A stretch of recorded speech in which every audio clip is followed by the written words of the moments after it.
All right, guys. Welcome to On the Limb with Nature's Voice Game Calls. Tonight we have Dan Hall with me, and I also got special guest Gregg Hicks, president of the Ohio Valley Ducks Unlimited chapter. How you doing, Greg? Good. How are you? Doing pretty good. Dan, how you doing, buddy? I'm doing good, guys. How are you all doing? Doing good. Well, we had a little busy day today. We had we went to a show up in Ripley. It was the Bow Hunters Association. They had like a fall rendezvous up there. So they had a competition shoot, and first place was $750. Second place was $500. Third place was $250.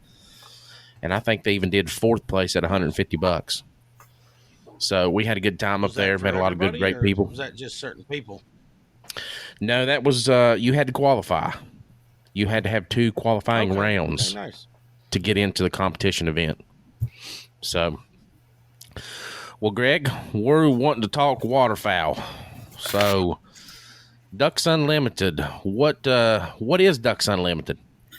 Ducks Unlimited is the world's leading, most efficient wetlands and grasslands conservation organization in the world.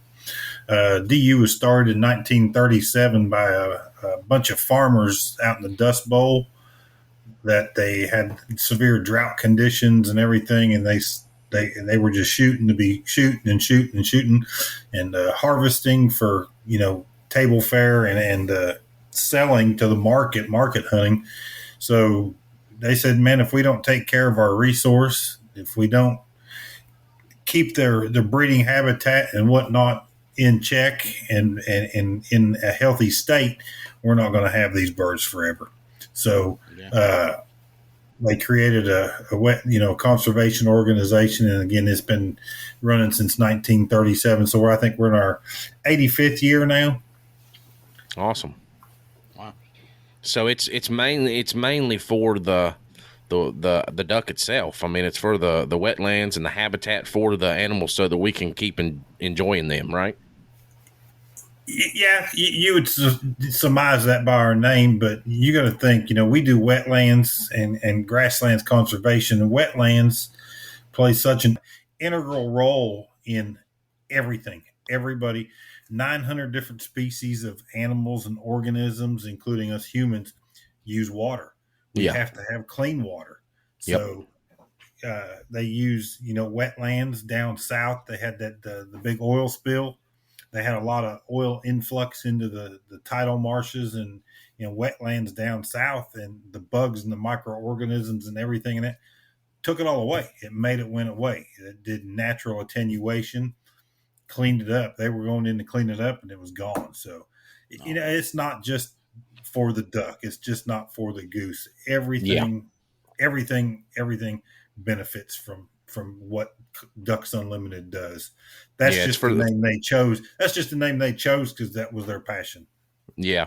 So it's full on ecosystem stuff. When something like an oil spill like that happens, does Ducks Unlimited collaborate with other organizations to help them out?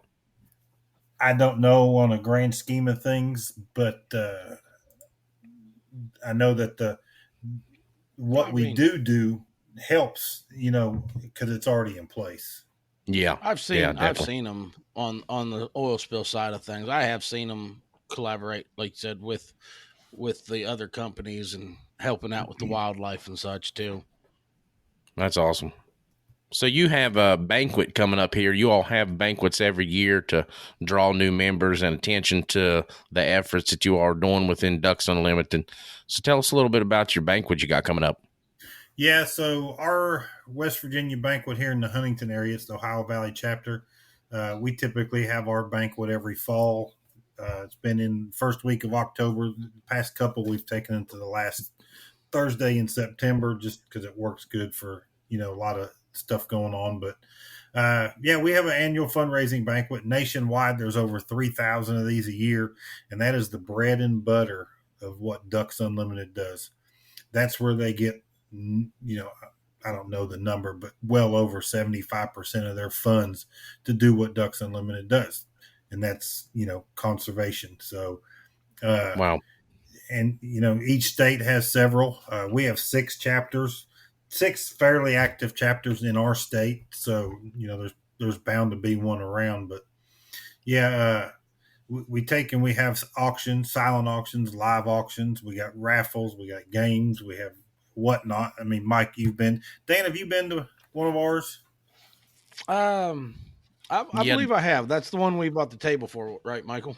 Yeah, we had that Yeah, corporate table, the one that you yeah, had. I believe it was Yeah, at the Moose. yeah. yeah, Well, that might have been the Charleston or South Tage Valley chapter at that time, but I That know you've was, always. I believe that was the Kanawha Valley chapter at Yeah, the the time. Kanawha Valley chapter. Yeah. yeah. So, Yep. It was the but Canon. man, you Yeah. see what we do.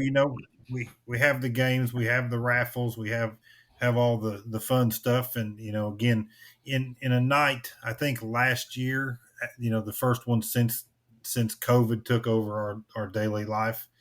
I think we did like $27,000 after. That was our net money. That was after all of our bills. That was after paying for all our merchandise. That's we raised 20 some $1,000 for Ducks Unlimited to do what it needs to do. Wow, Wow, that's great. awesome.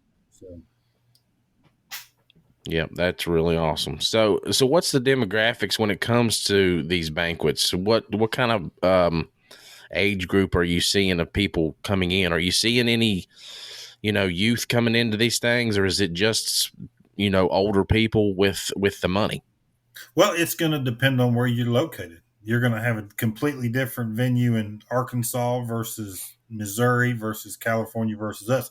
I know Yeah. our banquets, it's the typical, 30 to 50-year-old men and their families. A lot of wives come. You will get some of those corporate tables bring their kids Yeah. uh, to introduce them. We have a couple corporate tables that'll normally bring 6, 8 kids every time. So Oh, that's good. we need more kids, but it's just a Thursday night, school night on the following Friday, and it can be tough. So. So you were saying the demographic. Will they see more? Yeah, sorry. Will they see more like in the southern states where there's actually more ducks to be hunted? Will they see more kids in that area, or are we just in a fairly bad No, area I think it's for it? I think it's I think it's the heritage, how they were raised. They want to get their kids. I mean, Mike knows my youngest. She's 15 and a half now, and she's been doing it as long as she's been able to walk, so Right. uh, she hunts with me, trying to get some younger kids, my nephew and stuff involved. But yeah, I think where you have your more kids, they have larger active chapters, and it's a lot of heritage. That's what my grandpa did. That's what my dad did. So it Oh yeah, just sure. goes along the way. So See, that's one thing I never did have growing up in our hunting heritage in our family. We never did hunt waterfowl. We was always right. hunting Yeah, turkey and ours either. deer. So I don't know. I don't know where where we missed the boat on that, but and again, I think in West Virginia alone, we just don't live in that great flyway of ducks that come through here to where we can hunt good. No, no, we're a flyover state at best. They may rest here for a day or two or three or a week when the migration hits, but yeah, we're not the East Coast. We're not the Missouri. We're not the Mississippi River. We're not the California where there's just millions upon millions and millions of ducks and like I said, we don't have the habitat for them. They come here, they rest, they fly Yeah. on. I mean, we've literally watched thousands of ducks fly in on Saturday. You go to hunt them Sunday and they're gone. Yeah. Wow. And I know, like with Ducks Unlimited before, with a couple other chapters that we've dealt with up north, they've actually done the wood duck boxes and things like that. So they'll build those boxes, and they'll go and put those out for the wood ducks to try to keep them here once they come through. Yeah. Yeah, you'll have a huge we have a huge breeding population of wood ducks in the state. Yeah, I was gonna say I know for a So fact we do. I mean, we try to do wood duck boxes every couple years to help the DNR out. We try to put them on our WMAs and whatnot. Then they have to maintain them. We used to get the Boy Scouts heavily involved in it when I first started with Ducks Unlimited, getting them out there, getting them a project, to for their badges and their steps in their ranks and whatnot. So, but I think even that's went away. The Boy Scouts has fallen, by the wayside. And we can get people to donate the lumber. We can get people to donate, the materials and whatnot. It's just getting people involved to do it. We've seen a huge decline in that. Yep. All right, guys. Well, we're going to take a break, and we'll be back in just a second. This episode of On the Limb with Nature's Voice Game Calls is brought to you by Carts Towing and Timco Auto Transport. Local and long-distance towing, auto recovery, roadside assistance, auto lockouts, and jump starts. And they also do repossessions. Give them a call today at 304-949-2323 or 304-925-0858. Again, that's Carts Towing and Timco Auto Transport, 304-949-2323, 304-925-0858. All right, guys, welcome back to On the Limb with Nature's Voice Game Calls. Got Dan Hall here with me today and special guest Gregg Hicks with the Ohio Valley chapter, Ducks Unlimited. So, Gregg, waterfowl is a pretty expensive sport. So, can you do it on a budget? Yeah, you can do it on a budget. We was just kind of talking in the break there about what you have to be successful. And, everybody thinks you have to have the Sitka. You have to have the big $30,000 boats and $5,000 shotguns. No, man, you can do it on a budget. It's just, what you got, have to make do with what you got at times. Yeah. Now here in West Virginia, we have WMAs that have blinds already set up for somebody that per se don't have a boat, correct? Yeah, we have one, and it's not Crowdell, McClinic. They do have a lottery system. Yeah, they do have a lottery system set up. You got to apply earlier in the year, and if you get drawn, then you go down to it on a certain day, they'll prescribe you or give you a day, and then you go that day, and then you do like a little drawing. What blind do you get? So we do have another WMA Green Bottom. It's kind of a free for all. There's no real no blinds per se. Everybody can get in. So. Oh, okay. So you're talking about equipment when it comes to your ammo. Okay. What are you using for ammo? I shoot a mix between Boss copper plated bismuth at times and the heavy metal. That's kind of what my gun shoots really well. Gotcha. Yeah, I primarily, when I've hunted with Jonathan Fowler, we've primarily used Kent cartridge, but and I like the fast steel really well. John turned me on to that. Of course, when it comes to duck hunting, all the way around, like I said, I never had any of that within our family. So when he come along, it was like he was going to be behind the production of the duck calls and things like that. And he was going to be the one that tests those out. And he's done a great job since we've started incorporating duck calls within our line with Nature's Voice Game Calls. I got a couple of them. Yeah, you sure do. Yeah, talking about the different ammo. I've not really used much of the heavy shot. I've used it for more so the coyote side of things. Yeah, it's all what you can afford, man. It's the ammo prices are going up. There's shortages on stuff. They can't get it as readily as you used to be able to. So I mean, and my output on that is they all these companies, you can shoot farther, you can shoot faster, you can kill them further away. Man, the whole object is, like bow hunting. How close can you get that animal? How much of the lethality of, killing it dead versus wounding it and have to track it for 3 miles. So if you do your job, you get out and you get set up, you and your buddies, and you get brushed in, you don't move, you're quiet, and you get them birds' feet down in your spread, you can shoot them with, run of the mill, just regular steel ammo that they used to have. Everybody's wanting Yeah. to go bigger, faster, stronger, and you don't need it. It's nice when you can shoot a 2 3/4 inch copper plated bismuth shell and knock down January honkers, but you don't need it. Let them get closer, So Yeah. it's and you guys, Now, are you a steel guy or you a lead guy? Yep. you have to shoot steel or non-toxic. So. Yeah, steel or non-toxic. Yeah, well, no lead. So Yeah, it's steel only yeah. now. but you guys, Yeah. Yep. Yeah, pretty much. Yeah, the days of lead is over. So one thing that we want to do on our episodes is we want to do a veterans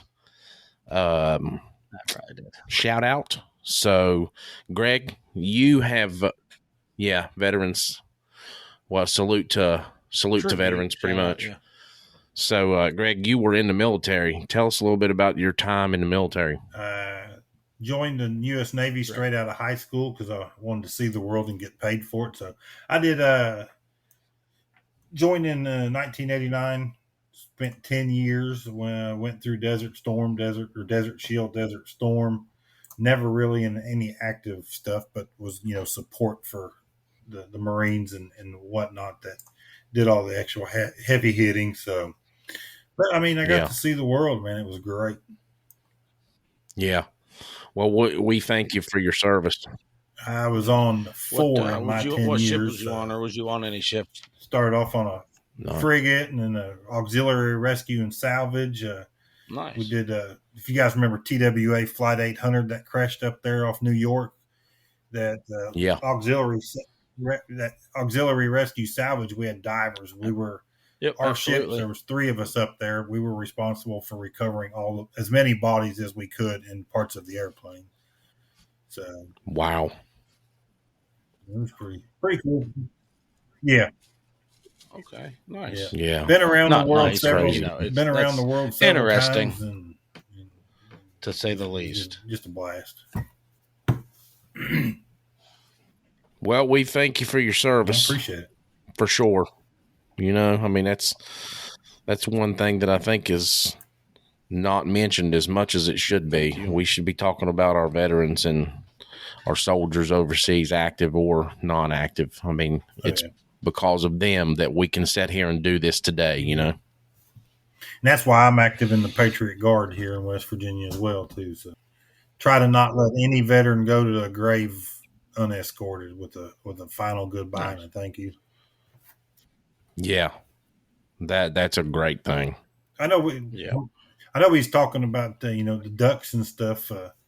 The 2022 duck numbers just came out. They do a survey every year, and they compare it to the previous years. Well, they've not done an actual survey since 2019, and where Ducks Unlimited is going to be important is figuring out where the money needs to go. We have high priority areas. We got mid priority areas and we got low priority areas, but out of the 13 1 2 3 4 5 6 7 8 9 out of the 10 species kind of into that they count 9 1 2 3 4 5 6 of the 6 of them had a decline in their population. So oh wow, so DUs is a oh wow. That we need to get an important, stress the raising of money to do the conservation work. Because if they don't have a good wintering ground down south to build up body fat, build up strength to fly back north, and they don't have good breeding grounds, you're going to see these kind of declines. So, but it also is cyclical. It's going to go up, going to go down, just like anything. So. This segment of On the Limb with Nature's Voice Game Calls is brought to you by AMG Network Hosting, LLC, a national independent agent for most major telecommunication service providers. If your business is in need of internet, phones, credit card processing, let AMG Hosting help you compare options. They work with over 100 national carriers, and they can help you choose the best option for your needs. Our independence means we are loyal to our customers, not a brand or a company. Call us today at 304-608-3653 or visit us at amgnhconsulting.com. amgnhconsulting.com. Phone number again is 304-608-3653. AMG Network Hosting, LLC. Yeah. Yeah, so we was talking about your banquet there earlier. When is that banquet exactly? Mine is September 29th at 6 p.m. If anybody's on Facebook, you can Ohio Valley Chapter, Huntington, West Virginia, is the Facebook page. We're banging on that pretty hard. So far, we got about a little over a month of free time to get donations and sponsors, and we already have 110 confirmed ticket attendees. Our hall, that's hall good. will hold about 140, 145 ish. So we're capping it at 140 tickets to come in. So, yeah. So even if you get on ducks.org and type in local events, you can find a spot, and it'll tell you what state you're in. You can click, and it'll give you all your events locally and wherever you're at, Illinois, Kentucky, whatnot. So, and awesome. Just real quick, we have a new chapter starting up in the Parkersburg area. Theirs is the Middle Island. It used to be the old Parkersburg chapter, but they are having their first banquet with this new group of guys on September 24th, the Saturday before mine, at 5:30 p.m. at North Bend State Park. So awesome. There's two close ones coming up really quick. Yeah. About how many do you all have of those in West Virginia a year? We have 6. How many chapters? We have 6 fairly active chapters. And that's not including WVU, but there's such a big turnover at the college that it's hard to keep a group of kids interested in doing it. But they have had several stellar, big, fancy banquets in years past. So. Right. Yeah, I could see that. Yeah. Awesome. So I seen that you all have a pretty good bit of sponsors this year too that you've been posting there on your all's page. Yeah. Last year we had a really good year with 10 corporate tables. A business will buy a table and they'll bring 6 people with them. They get a dinner. They get a yearly membership. They get some trinkets and hats and cups and extra stuff on their tables that most people don't get. But man, we need those kind of sponsors. And so far we've got 12, like I said, with 5.5 weeks left to go.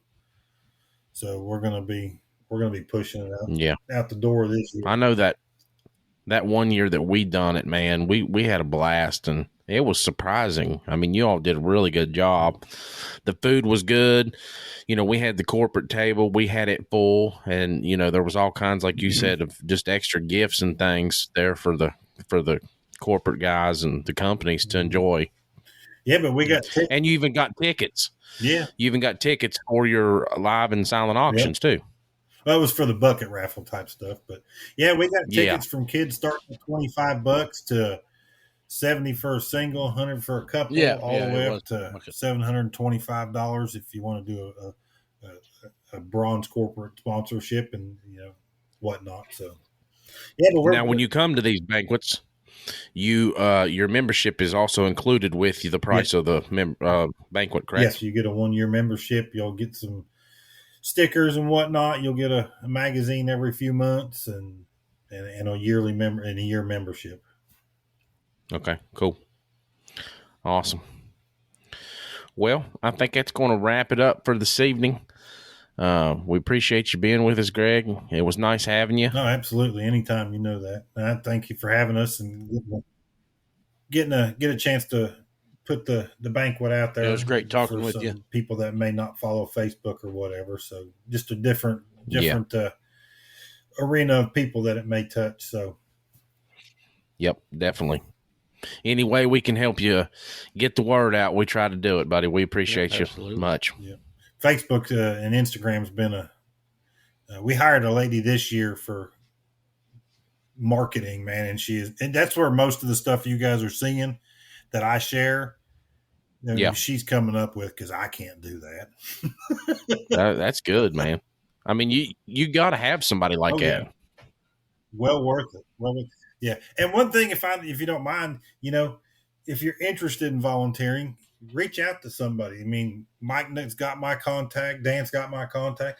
We got 3 new committee members that came to the banquet last year, and they're responsible for 4 corporate tables and some underwriting and donations. And this is the first time helping, man. So you just never know what that person you touch base on or meet, what kind of connections they have. I mean, it's the night after our recruitment meeting, I had 3 corporate tables I've never even had before. Wow, that's good. So yeah, that's one thing. That's one thing I was going to bring up. If somebody wanted to get interested, and get involved into Ducks Unlimited, who would they? Of course, they would contact you. But what's the process? Well, you can get on ducks.org, or search one of the groups on Facebook. But ducks.org, it's got the whole scheme of things. What do you want to do? How interested are you? Where you're at, and they will put you in contact with somebody. Yeah. One other thing that I was thinking about before we go, since we're big in turkey hunting and deer and stuff like that, but not so much into the waterfowl. But say, like in the turkey hunting industry, do you have like a grand slam, or do you have like a trifecta of birds that you try to harvest and get that? Well, it all depends where you live, man. There is, I cannot remember.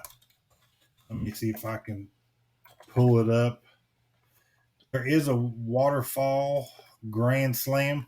It's Ultimate Waterfowlers Challenge.